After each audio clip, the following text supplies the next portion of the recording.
What up, EE fam? Just finished ultra reading. I'm going to talk about the first book, uh, Getting Naked, a business fable about shedding 3 fears that sabotage client loyalty. And as I was reading the first chapters, it basically, I like how it starts with, it talks about his enemy and this guy who he dislikes a lot, um, Michael Casey. And then he talks about himself, which is Jack Bauer. And he talks about who he is, what he does, and who he's working for, and then how the person that he dislikes. In the next chapter, the next page says horrible promotion. It talks about how he ends up working for this guy, and I really liked that how it went in that certain pattern. Then start with why.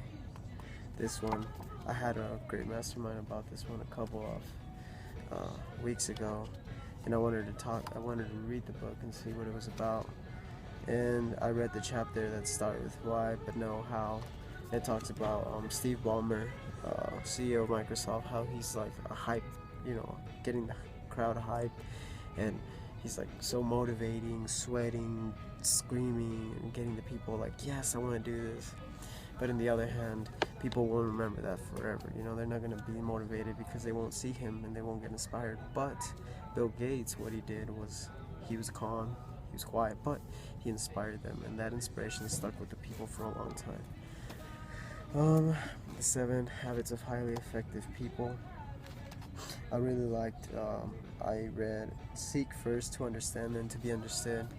And I really like how it says you need to understand basically what you're doing, listen, and then because most of the time we misjudge. We're just like waiting for them to finish, and we hop into just this war of like conflict instead of listening to them and actually break it down and filter. Like, okay, well, why are they really going through that? For example, and this is a book I definitely want to buy.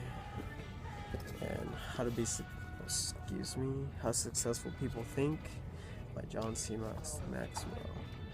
And this one, I read a chapter about employ realistic thinking, basically saying be realistic with your goals and what you're going to do, and don't just wish, but make things happen.